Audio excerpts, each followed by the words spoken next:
بسم اللہ الرحمن الرحیم کے بارے میں یہ چند گزارشات پیش کرنے کے بعد اب ہم اللہ تعالیٰ کے نام پر سورہ فاتحہ کی کچھ تفسیر شروع کرتے ہیں۔ یہ سورہ فاتحہ جو قرآن کریم کی سب سے پہلی سورت ہے، کل 7 آیتوں پر مشتمل ہے، اور یہ امتیاز بھی اس سورت کو حاصل ہے کہ قرآن کریم میں سب سے پہلے مکمل سورت جو نازل ہوئی وہی سورہ فاتحہ ہے۔ اگرچہ جیسا میں پہلے بھی عرض کر چکا ہوں،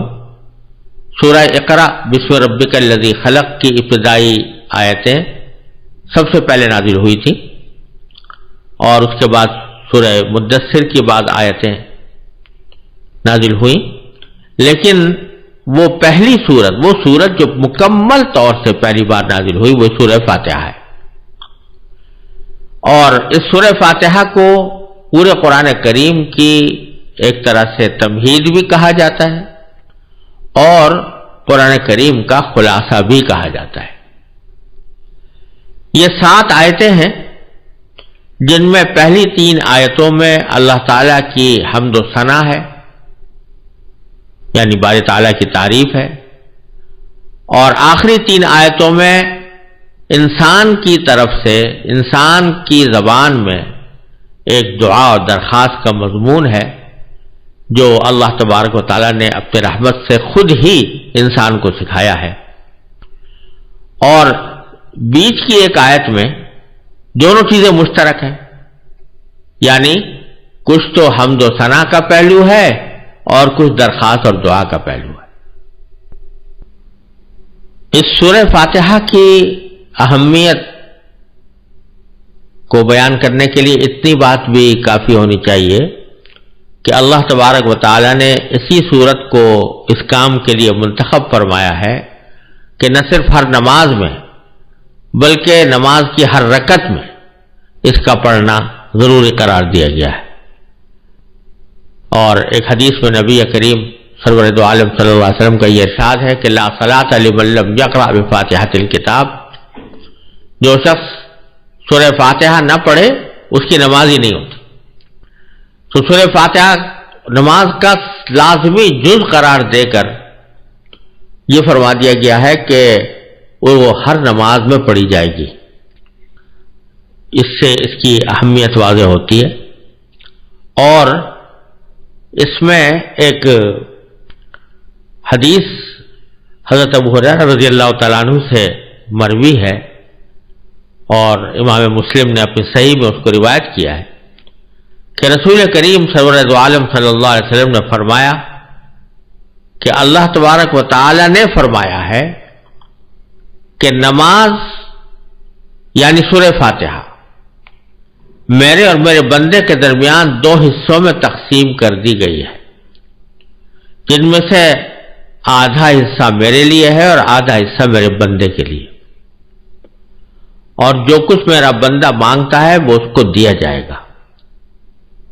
پھر اس کی تفصیل نبی کریم صلی اللہ علیہ وسلم نے اس طرح بیان فرمائی کہ بندہ جب نماز میں یہ کہتا ہے کہ الحمدللہ رب العالمین، جس کے معنی یہ ہے کہ تمام تعریفیں اللہ کی ہیں جو تمام جہانوں کا پروردگار ہے،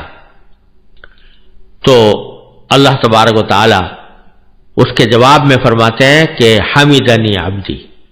یعنی میرے بندے نے میری حمد کی ہے، میری تعریف کی ہے۔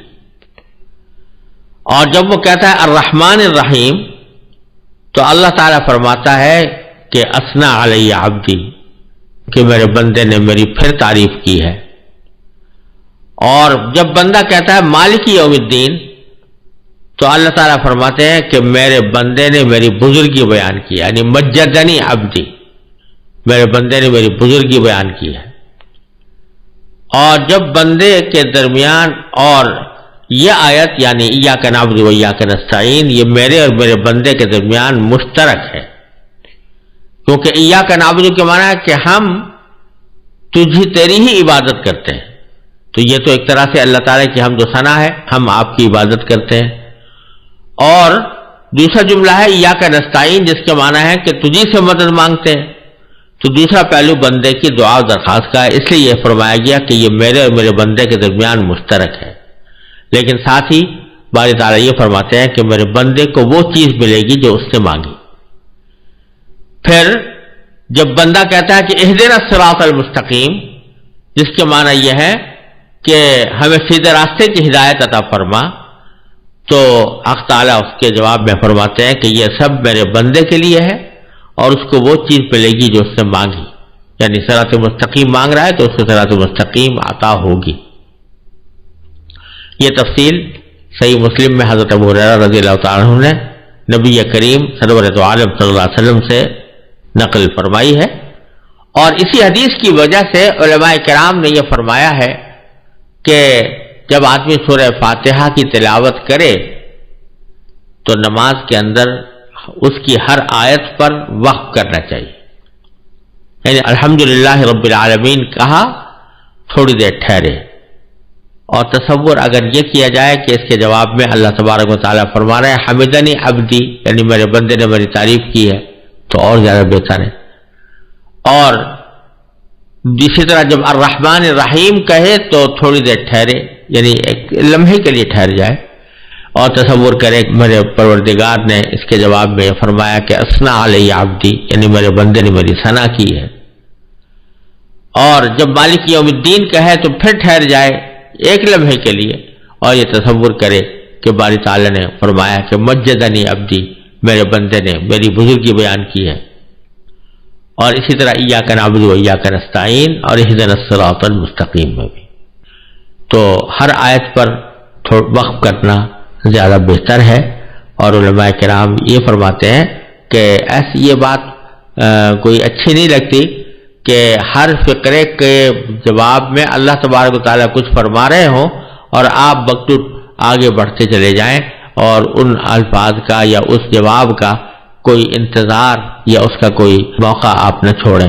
اپنی تلاوت کے درمیان، تو یہ اچھی بات نہیں ہے۔ اس لیے علماء کرام نے فرمایا کہ ہر آیت پر تھوڑا وقف کر کے اس کو پڑھنا چاہیے۔ اب اس سورہ فاتحہ کی سب سے پہلی آیت ہے الحمدللہ رب العالمین۔ اس کا ترجمہ یہ ہے کہ تمام تعریفیں اللہ کی ہیں جو تمام جہانوں کا پروردگار ہے۔ یہ آیت ہے تو چھوٹی سی، لیکن اس کے دو حصے ہیں۔ ایک میں اللہ تعالیٰ کی تعریفیں بیان کرنے کا ذکر ہے اور دوسرے میں اللہ تبارک و تعالیٰ کی خاص صفت یعنی رب العالمین بیان فرمائی گئی ہے۔ جہاں تک پہلے جملے کا تعلق ہے کہ الحمدللہ، اس کے معنی یہ ہے کہ تمام تعریفیں اللہ کی ہیں۔ حمد کا لفظ عربی زبان میں تعریف کے لیے بھی استعمال ہوتا ہے اور شکر کے لیے بھی استعمال ہوتا ہے۔ یہاں دونوں ترجمے کیے جا سکتے ہیں، لیکن تعریف کا ترجمہ کرنا اس لیے زیادہ بہتر ہے کہ یہ شکر کو بھی شامل ہے۔ تعریف زیادہ عام چیز ہے اور شکر خاص چیز ہے، تو اللہ تبارک و تعالیٰ دونوں کا مستحق ہے، یعنی اس کی تعریف بھی ہونی چاہیے، اس کا شکر بھی ادا کرنا چاہیے۔ لہذا اس کا جب ہم ترجمہ تعریف سے کریں گے تو اس میں شکر خود بخود شامل ہو جائے گا، اور شکر خود بخود اس درجہ شامل ہو گیا ہے کہ الحمدللہ کا لفظ یہ اللہ تعالیٰ کا شکر ادا کرنے کے لیے ایک مشہور فقرہ بن چکا ہے،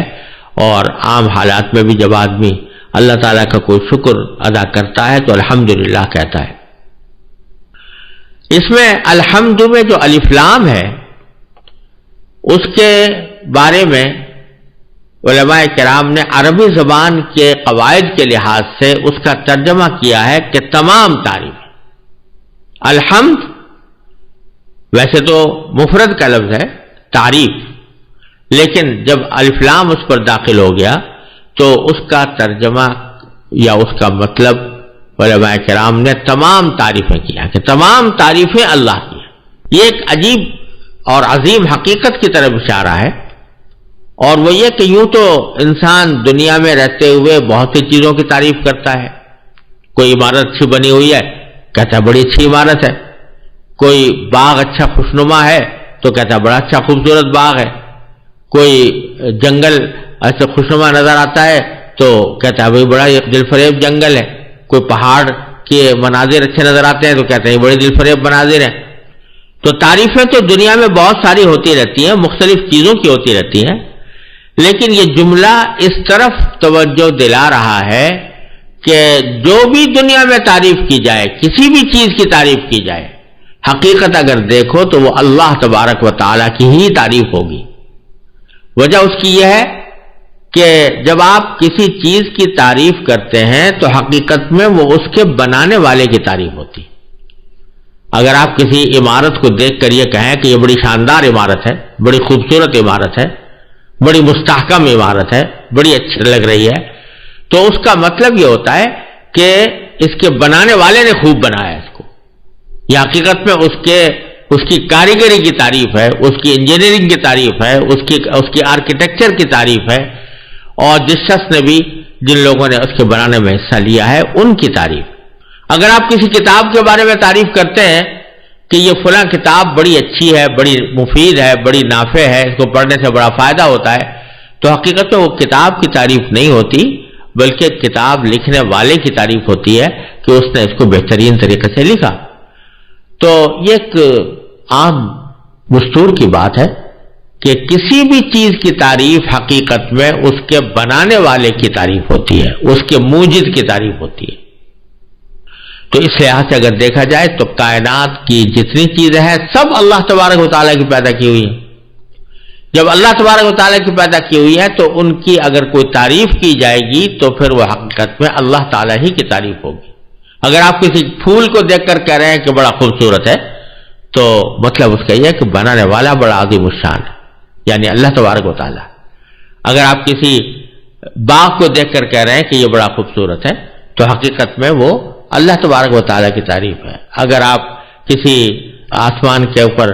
نظر آنے والے ستاروں کی تعریف کر رہے ہیں کہ یہ بڑے چمکدار ہیں، بڑے خوبصورت ہیں، تو حقیقت میں وہ اللہ تعالیٰ کی تعریف ہے، اس لیے کہ وہ اللہ تعالیٰ ہی کے بنائے ہوئے ہیں. تو الحمدللہ کا جملہ جو ہے یہ اس حقیقت کی طرف اشارہ کر رہا ہے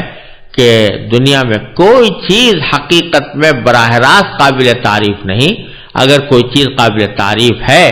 تو وہ اللہ تبارک و تعالیٰ کی ذات ہے اور اسی کی طرف تمام تعریفیں لوٹتی ہیں. یہ معنی ہوئے الحمدللہ. اور پھر جو اگلا جملہ ہے کہ جو تمام جہانوں کا پروردگار ہے، رب العالمین، تو اگر غور سے دیکھو تو یہ پہلے جملے کی دلیل ہے. الحمدللہ کے معنی ہوئے تمام تعریفیں اللہ کی ہیں، رب العالمین اس کی دلیل ہے. کیوں ہے؟ اس لیے کہ وہی پروردگار ہے تمام جہانوں کا. تمام جہان اسی کے پیدا کیے ہوئے ہیں، نہ صرف پیدا کیے ہوئے ہیں بلکہ ان کی پرورش وہی کر رہا ہے. ایک تو ہوتا ہے پیدا کرنا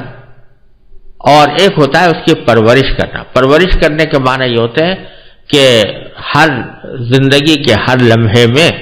اس کو جس چیز کی بھی ضرورت ہے وہ مہیا کی جائے. تو رب العالمین کے معنی یہ ہوئے کہ اللہ تبارک و تعالی نے تمام جہانوں کو پیدا بھی کیا ہے اور پیدا کرنے کے بعد ان تمام جہانوں کو جس جس چیز کی ضرورت ہوتی ہے اس چیز کی فراہمی کا ذمہ بھی اللہ تعالی نے خود لے رکھا ہے اور وہی چیز اس کو پہنچائی جاتی ہے، جس کو قرآن کریم میں دوسری جگہ فرمایا وَمَا مِن دَابَّةٍ فِي الْأَرْضِ إِلَّا عَلَى اللَّهِ رِزْقُهَا يَعْلَمُ مُسْتَقَرَّهَا وَمُسْتَوْدَعَهَا، کہ زمین میں کوئی چیز ایسی نہیں ہے، کوئی حرکت کرنے والا کوئی جانور ایسا نہیں ہے کہ جس کا رزق اللہ نے اپنے ذمے نہ لے رکھا ہو اور وہ رزق اس کو پہنچاتا ہے، اسی جگہ پہنچاتا ہے. تو رب وہ ہے کہ جو اس کے مصلحت کی خاطر اور اس کی حکمت کی خاطر اس کو فائدہ پہنچانے کے لیے اس کی خیر خواہی کے پیش نظر ایسے اقدامات کرے جس کی اس کو ضرورت ہے. تو باری تعالیٰ تمام کائنات کے لیے، تمام جہانوں کے لیے وہ یہ اسی طرح کی تربیت فرمانے والے ہیں، اور جو ذات اس طرح تربیت فرما رہی ہو تو ظاہر ہے کہ تعریف کی سزاوار اور اس کی اصل مستحق وہی ہے. اس لیے فرمایا گیا کہ تمام تعریفیں اللہ کی ہیں جو تمام جہانوں کا پروردگار ہے۔ اور عالمین کا لفظ جو یہاں پر استعمال کیا گیا ہے، جہانوں، یہ جمع عالم کی ہے، عالم جہان کو کہتے ہیں۔ بظاہر تو ہمارے نظر میں یوں محسوس ہوتا ہے کہ یہ ایک ہی عالم ہے جو ہمیں نظر آ رہا ہے، ایک ہی دنیا ہے جو ہمیں نظر آ رہی ہے، لیکن قرآن کہتا ہے عالمین، تمام جہان، جس سے معلوم ہوتا ہے کہ اس کائنات میں صرف یہ عالم نہیں ہے جو ہم اپنی آنکھوں سے دیکھ رہے ہیں، بلکہ اور بھی بہت سارے عالم ہیں۔ تو اس میں جمادات، جمادات کا عالم، نباتات کا عالم، حیوانات کا عالم، وہ تو اپنی جگہ پر ہے ہی، لیکن اس سے آگے فضا کا عالم، خلا کا عالم، ستاروں کا عالم، سیاروں کا عالم، اور پھر ان تمام آسمانوں سے ماورا ملائے اعلیٰ کا عالم، اور اسی طرح نیچے چلے جائیے تو زمینوں کا عالم، زمینوں کی تہوں کا عالم، ہر چیز ایک مستقل کائنات ہے، ہر چیز ایک مستقل عالم ہے۔ اور فرمایا یہ جا رہا ہے کہ پروردگار اللہ تبارک و تعالی ان سب کا پرورش کرنے والا ہے اور ان سب کا پروردگار ہے۔ یہ معنی ہے کہ تمام تعریفیں اللہ کے لیے ہیں، یا اللہ کی ہیں جو تمام جہانوں کا پروردگار ہے۔ اس تشریح سے یہ بات واضح ہوتی ہے کہ الحمدللہ رب العالمین ایک ایسا جملہ ہے جس میں ایک دعویٰ کیا گیا ہے اور اسی جملے میں اس کی دلیل بھی فراہم کی گئی ہے۔ یہ دعویٰ تو یہ ہے کہ الحمدللہ، یعنی تمام تعریفیں اللہ کی ہیں، جس کا مطلب پیچھے میں یہ عرض کر چکا ہوں کہ اس کائنات میں جس چیز کی بھی تعریف کی جائے گی وہ حقیقت میں اللہ تبارک و تعالیٰ کی تعریف ہوگی، لہذا اللہ تعالیٰ ہی تمام تعریفوں کا صحیح مستحق اور سزاوار ہے۔ اور اس دعوے کی دلیل ہے رب العالمین کہ تمام تعریفیں اللہ کی ہیں۔ کیوں؟ اس لیے کہ وہ سارے جہانوں کا پروردگار ہے، وہی ان جہانوں کا پیدا کرنے والا ہے، وہی اس کو پال رہا ہے، وہی ان کی نگہداشت فرما رہا ہے، وہی ان کی ضروریات کو پوری کر رہا ہے۔ تو اس لیے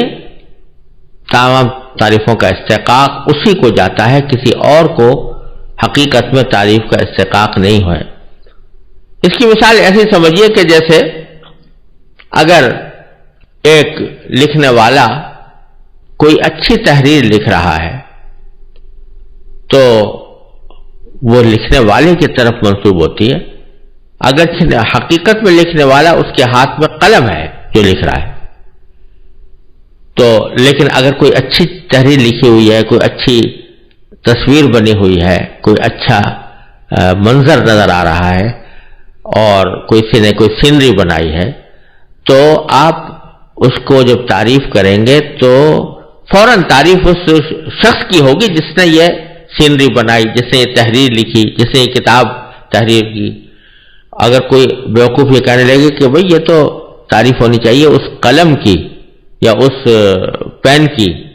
جس کے ذریعے اس نے یہ تحریر لکھی ہے یا سینری بنائی ہے، تو یہ حماقت کی بات ہوگی، اس لیے کہ اس قلم کا تو بیچارے کا کچھ اختیار نہیں تھا، یہ تو ایک ہاتھ تھا جو اس کو مختلف طریقوں سے چلا رہا تھا۔ وہی قلم اگر کسی اناڑی کے پاس چلا جاتا، کسی بچے کے پاس چلا جاتا، تو وہ ٹیڑھے ترچے خطوط بنا کر بالکل بیکار قسم کی چیز بھی سمندر عام پر لا سکتا تھا، لیکن کیونکہ ایک ماہر لکھنے والے کے پاس پہنچا اس لیے اس سے تحریر بہت اچھی ہو گئی۔ تو اسی طرح جس کائنات میں جتنے بھی اسباب ہیں وہ سارے کے سارے ان کی مثال لکھنے والے کے ہاتھ میں قلم جیسی ہے، ورنہ اصل میں اس سبب کو مؤثر بنانا اللہ تبارک و تعالیٰ کا کام ہے۔ اس لیے یہ دعویٰ جو کیا گیا تھا کہ الحمدللہ تمام تعریفیں اللہ کی ہیں، یہ رب العالمین اس کی دلیل ہے، اور اگر آدمی اس پر غور کرے تو پتہ چلے گا کہ واقعتاً اس کائنات میں حقیقی تعریف صرف اللہ ہی کی ہو سکتی۔ یہ الحمدللہ رب العالمین کا مختصر مفہوم تھا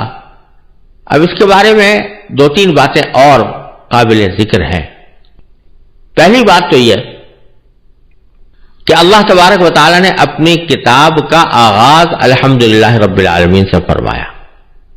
بسم اللہ الرحمن الرحیم کے بعد سب سے پہلا جملہ یہی ارشاد فرمایا گیا کہ الحمدللہ رب العالمین. یہ در حقیقت ایک تعلیم ہے، اور حضور اقدس صلی اللہ علیہ وسلم نے اس تعلیم کو واضح بھی فرمایا ہے کہ جب آپ کوئی خطاب کرو، کوئی اہم بات کہو یا کوئی تحریر لکھو تو اس کا آغاز الحمدللہ سے ہونا چاہیے، اللہ تبارک و تعالیٰ کی تعریف سے ہونا چاہیے. اور وجہ اس کی یہ ہے کہ جو کچھ بھی توفیق ملے گی وہ اللہ تعالیٰ کی طرف سے ملے گی. جو خیال دل میں آیا ہے وہ بھی اللہ تبارک و تعالیٰ کا پیدا کیا ہوا ہے. اس خیال پر عمل کرنے کا جو طریقہ سکھایا ہے وہ بھی اللہ تعالیٰ نے سکھایا، اور اس کو اس طریقے پر عمل کرتے ہوئے جب وہ عمل کرو گے تو وہ بھی اللہ تعالیٰ ہی کی توفیق ہوگی. لہذا پہلے ہی قدم پر یہ احساس دل میں پیدا کر دیا گیا ہے کہ جو کچھ میں کرنے جا رہا ہوں یا کہنے جا رہا ہوں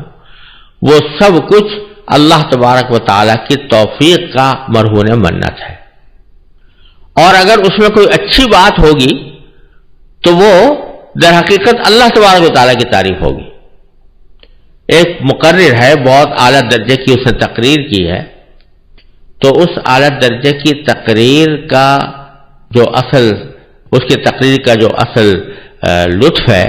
اور اس کے اندر جو حسن پیدا ہوا ہے وہ تمام تر اللہ تعالیٰ کی تخلیق سے اور اس کی توفیق سے ہوا. اور عام طور سے ہوتا یہ ہے کہ بندہ جب کوئی اچھی تقریر کر لیتا ہے یا اچھی تحریر لکھ لیتا ہے تو خود اپنی خود پسندی میں مبتلا ہو جاتا ہے، اور دل میں خیال آنے لگتا ہے کہ میں نے بڑا تیر مار لیا، مجھ سے بہت اچھا کام ہو گیا اور میں نے بہت کارنامہ انجام دیا. تو اس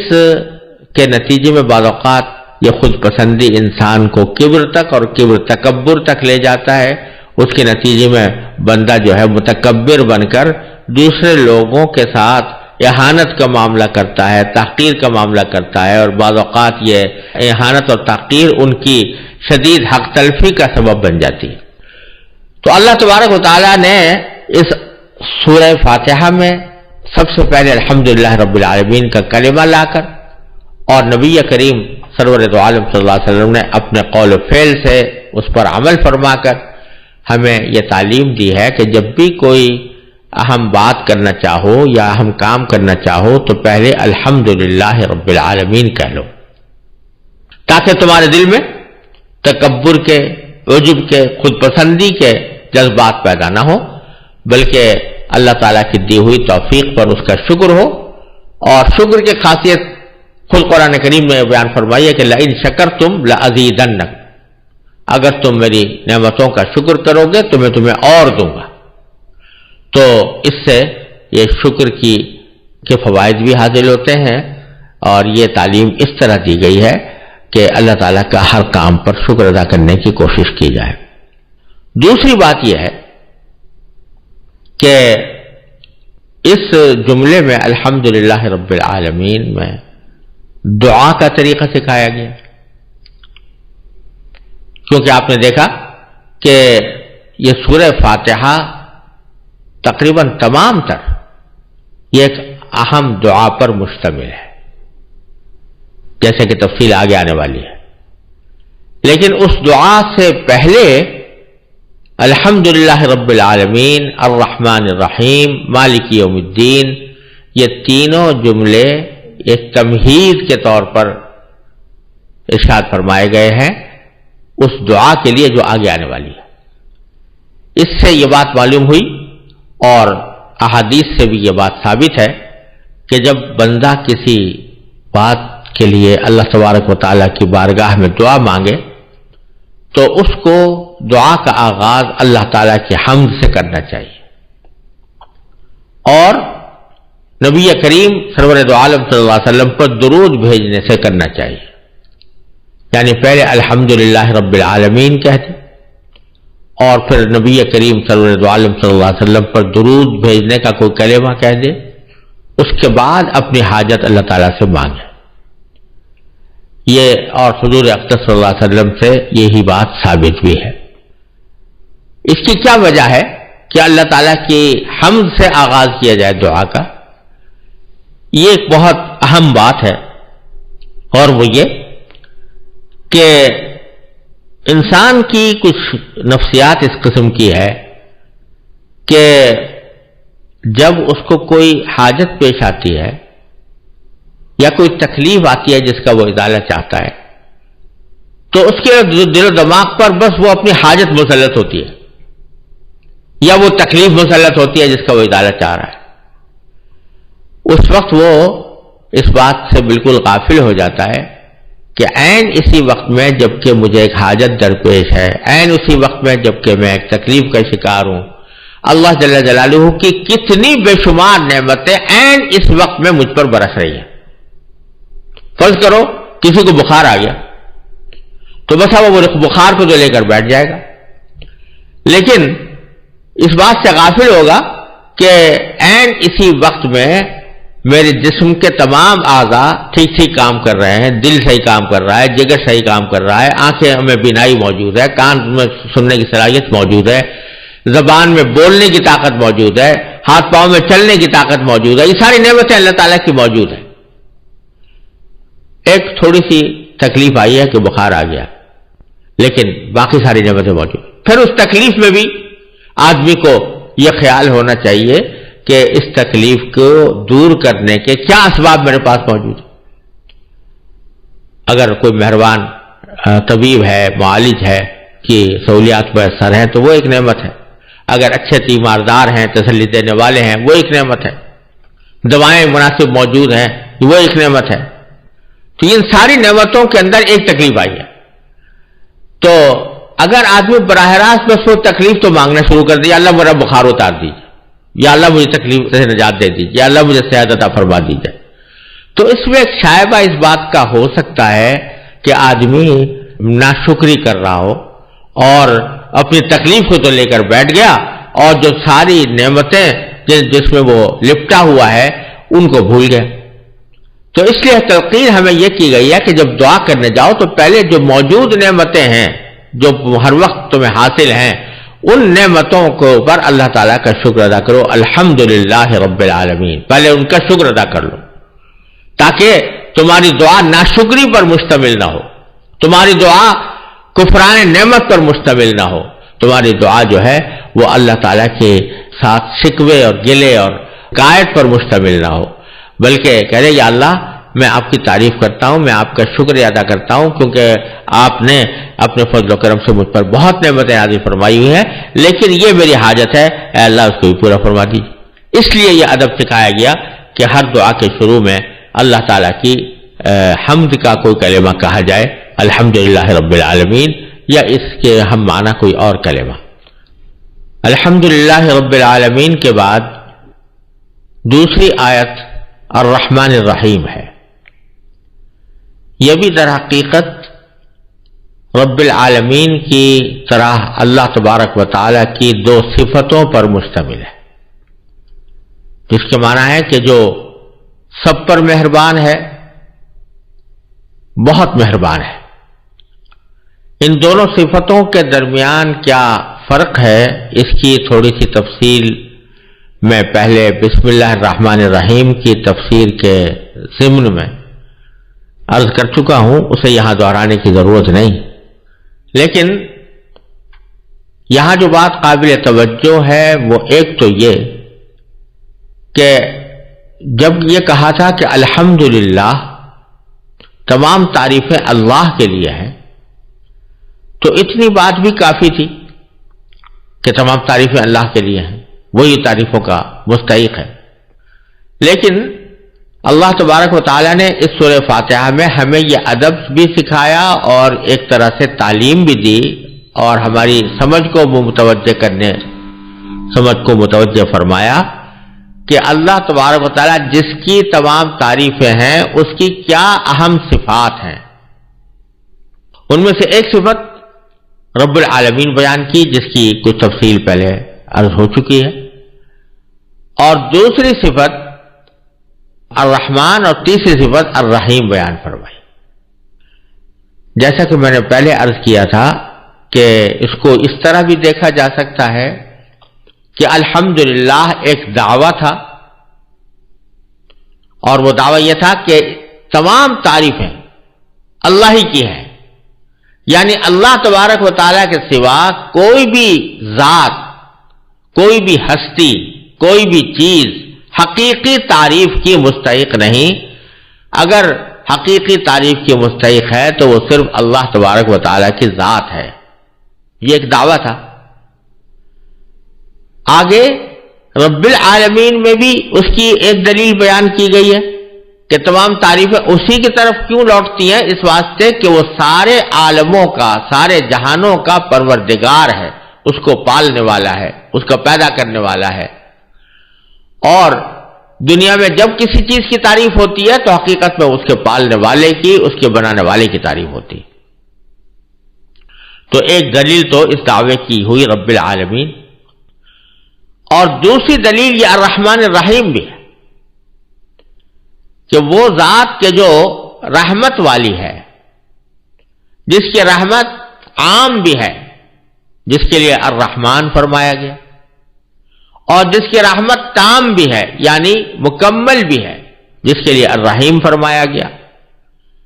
تو در حقیقت قابل تعریف تو وہی ذات ہونی چاہیے جو اتنی زبردست رحمت کی مالک ہو کہ اس کی رحمت سب پر وسیع بھی ہو، اور جس پر ہو وہ بہت عمق کے ساتھ، گہرائی کے ساتھ اور مکمل طور سے ہو۔ تو یہ ایک طرح سے دوسری دلیل ہے اس دعوے کی کہ الحمدللہ۔ دوسرا پہلو اس دوسری آیت کریمہ میں یہ ہے کہ اللہ تبارک و تعالی نے یہاں اپنی دوسری صفات کے بجائے جو صفتیں نقل فرمائی ہیں وہ ہیں الرحمن اور رحیم، کہ اللہ تعالیٰ رحمان ہے اور رحیم ہے۔ یوں تو اللہ تعالیٰ کی بہت ساری صفات ہیں، بلکہ باری تعالیٰ کے جو 99 اسماء حسنہ کہلاتے ہیں ان میں سے ہر ایک کسی نہ کسی باری تعالیٰ کی صفت پر مشتمل ہے۔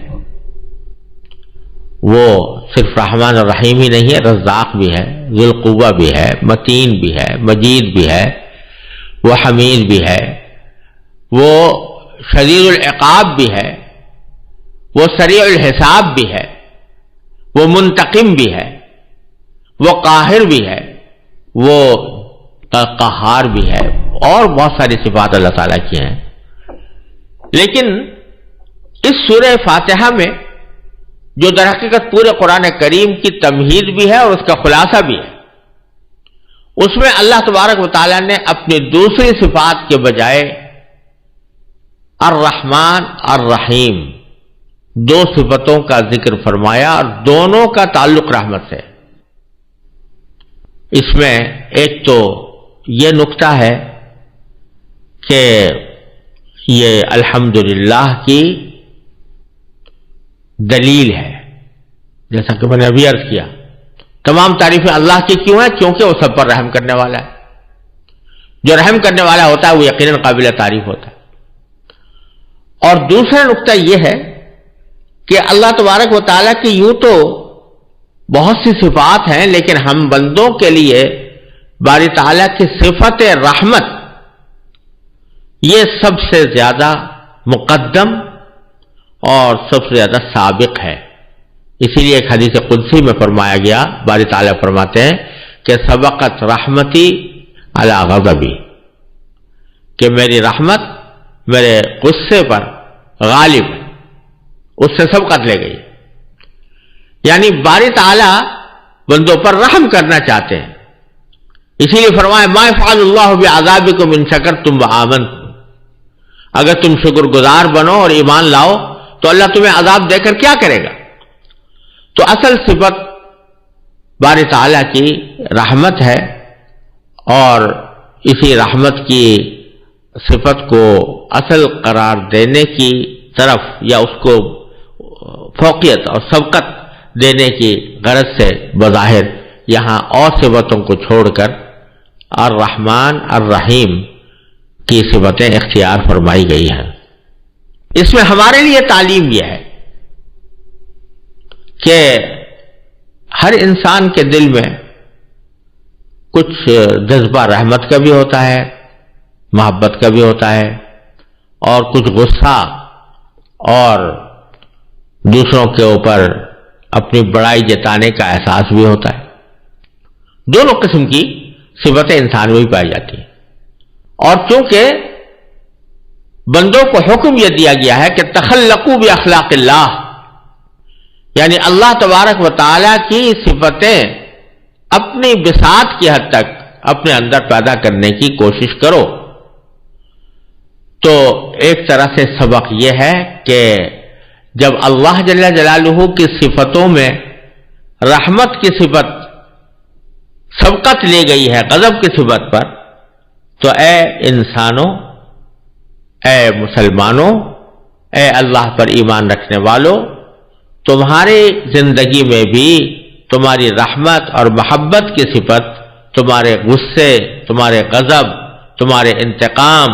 وغیرہ کے جذبات پر غالب آنی چاہیے۔ تم اللہ کے دوسرے بندوں کے ساتھ بھی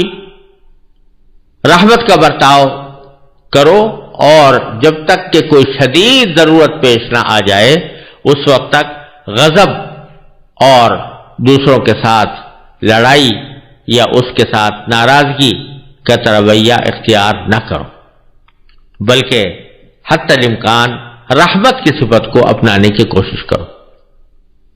اسی معنی میں ایک حدیث بھی آئی ہے، اور وہ حدیث ایسی ہے کہ پہلی صدی ہجری سے آج تک اس حدیث کی یہ خصوصیت رہی ہے کہ جب کوئی طالب علم یا شاگرد اپنے استاد کے پاس حدیث کا درس لینے کے لیے پہنچتا تو استاد اس کو سب سے پہلے یہ حدیث سناتے تھے۔ اسی لیے اس حدیث کو حدیث مسلسل بالاولیہ بھی کہا جاتا ہے، یعنی وہ حدیث ہے کہ جو حضرت سفیان ابن عیینہ سے لے کر ہم تک یہ اس طرح پہنچی ہے کہ جب بھی کسی شاگرد نے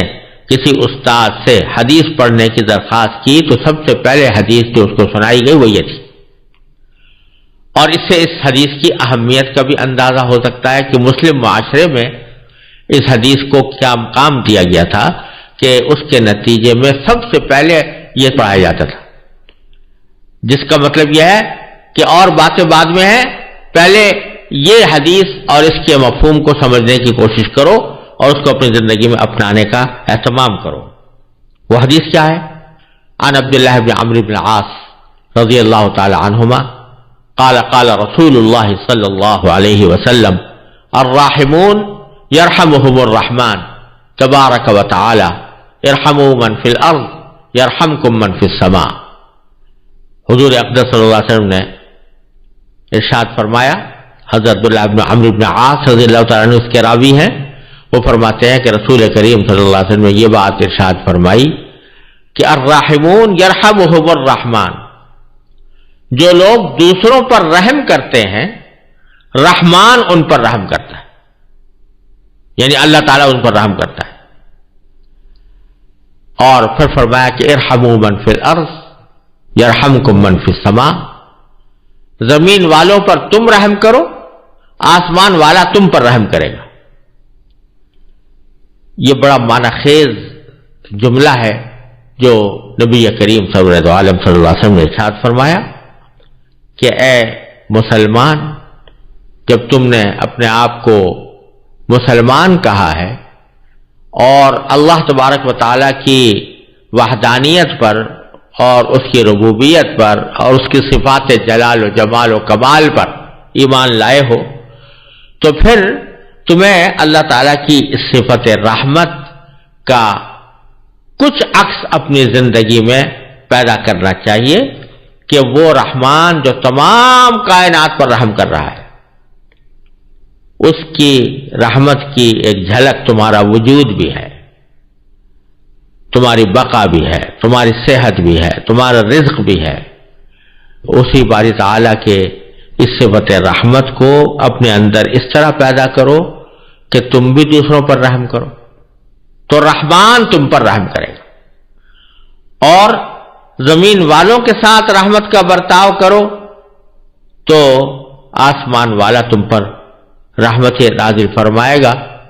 دنیا میں بھی اور آخرت میں بھی۔ تو یہ سورہ بقرہ کی دوسری آیت اگرچہ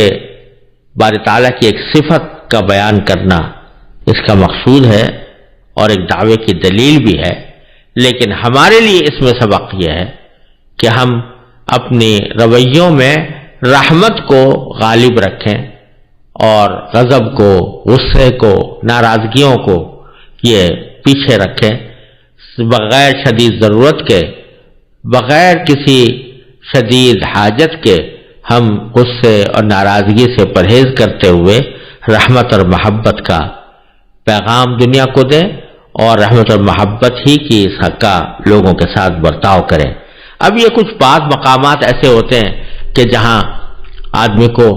اپنے غضب کا اظہار بھی کرنا پڑتا ہے، وہ بظاہر رحمت کے خلاف نظر آتا ہے، لیکن وہ استثنائی صورتیں ہیں اور ان مواقع پر غصہ کرنا ہی شریعت کا تقاضا ہے اور عقل کا بھی تقاضا ہے،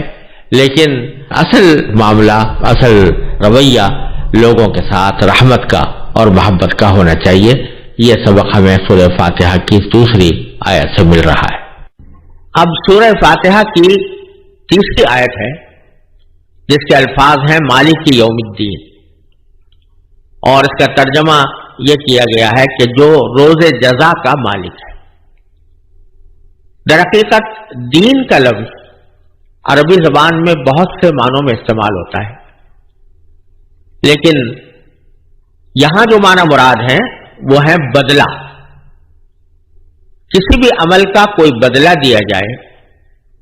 چاہے وہ اچھا بدلہ ہو یا برا بدلہ ہو، اچھائی کا بدلہ اچھائی سے، برائی کا بدلہ برائی سے دیا جائے تو اس کو دین کہا جائے گا۔ اور یوم الدین کے معنی ہوئے کہ وہ دن جس میں لوگوں کو ان کے اعمال کا بدلہ دیا جائے گا، جس کو اختصار کے نقطہ نظر سے ہم روز جزا سے تعبیر کر دیتے ہیں، اور مطلب یہ ہے کہ وہ دن جس میں جزا دی جائے گی، اور جزا میں سزا بھی داخل ہے، یعنی اگر اچھے اعمال ہیں تو اچھے اعمال کا بدلہ ثواب کی صورت میں، اور اگر برے اعمال ہیں تو ان کا بدلہ جہنم کی سزا کی صورت میں لوگوں کے سامنے آئے گا۔ تو اس آیت میں خاص طور پر اللہ تبارک و تعالیٰ نے یہ فرمایا کہ اللہ تبارک و تعالیٰ روز جزا کا مالک ہے۔ یہاں جو بات سب سے پہلے سمجھنے کی ہے وہ یہ کہ اللہ تبارک و تعالیٰ تو ہر چیز کا مالک ہے اور ہر آن ہر چیز کا مالک ہے، اس دنیا میں بھی۔ اور جو ظاہری طور پر ہمیں ملکیتیں نظر آتی ہیں کہ کوئی شخص روپے پیسے کا مالک ہے، کوئی دکان کا مالک ہے، کوئی مکان کا مالک ہے، تو یہ ملکیتیں در حقیقت یہ بھی اللہ تعالیٰ کی عطا کی ہوئی ہیں اور مجازی نوعیت کی ہیں۔ حقیقی ملکیت تو اللہ ہی تبارک و تعالیٰ کی ہے۔ للہ ملک السماوات والارض، قرآن کریم میں فرمایا کہ آسمانوں اور زمین کی تمام ملکیت اللہ ہی کو حاصل ہے، کسی اور کو نہیں۔ تو جب اللہ تبارک و تعالیٰ تمام کائنات کا مالک ہے اور ہر وقت مالک ہے، ہر آن مالک ہے،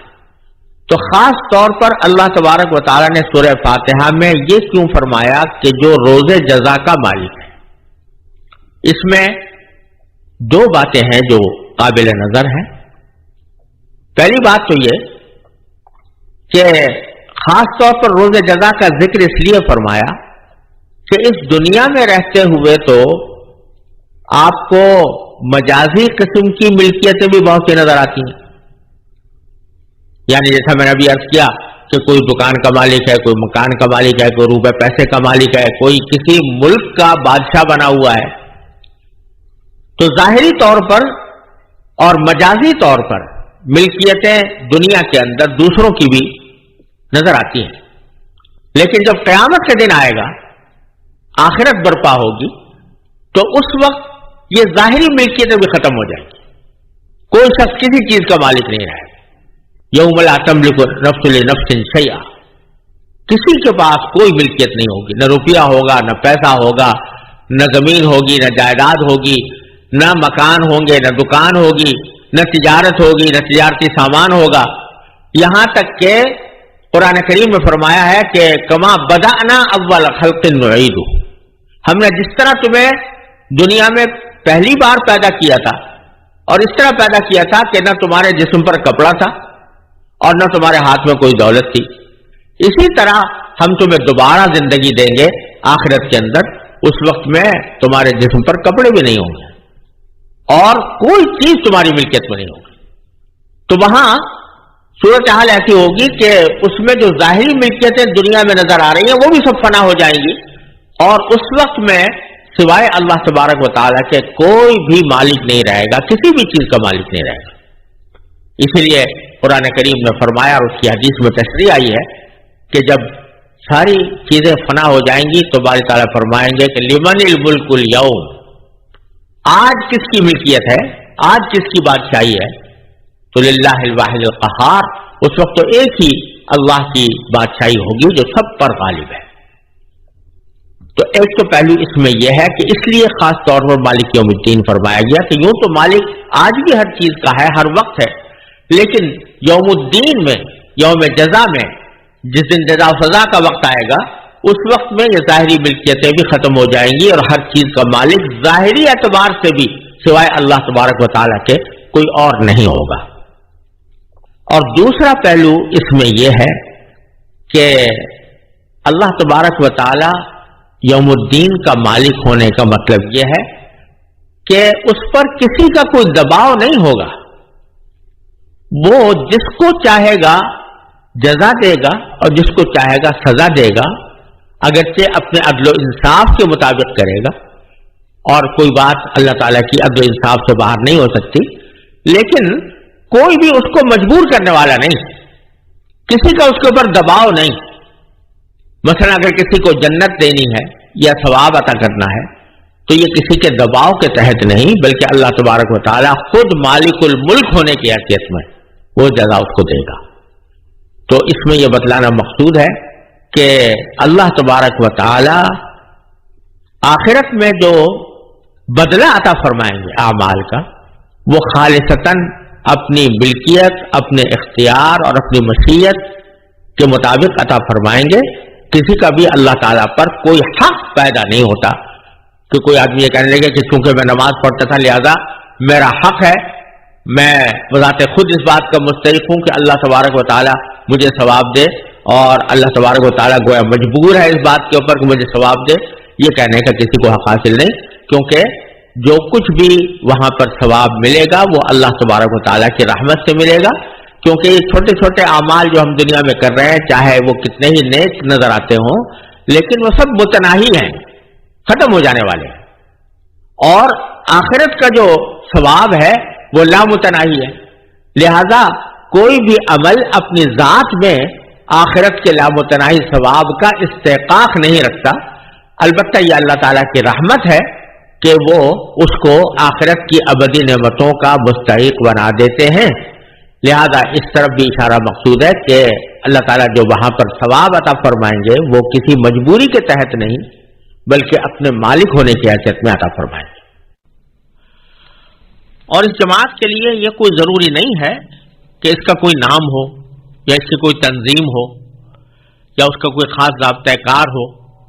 بلکہ جماعت سے مراد یہ کہ پوری امت مسلمہ کے مختلف افراد اپنی اپنی جگہ پر وہ دعوت کا کام، دعوت عام کا کام کریں. کوئی اگر آدمی کسی جگہ وعظ کہہ رہا ہے تو وہ بھی اسی دعوت میں داخل ہے. کوئی آدمی کوئی تحریر لکھ رہا ہے جس سے لوگوں کو دعوت دی جا رہی ہے تو وہ بھی اس میں داخل ہے. کوئی آدمی قرآن کریم کی تعلیم دے رہا ہے یا قرآن کریم اور احادیث کی تعلیم دے رہا ہے تو وہ بھی اس میں داخل ہے. یہ عمومی خطاب کے ذریعے دعوت یہ تمام امت کا کام نہیں ہے بلکہ ان لوگوں کا کام ہے جو علم اور اہلیت رکھتے ہوں. اور دوسری قسم کی دعوت یا دوسری قسم کا امر بالمعروف اور نہی عن المنکر وہ ہے جو ایک فرد دوسرے فرد کو دیتا ہے. اور اس کا مفہوم یہ ہے کہ وہ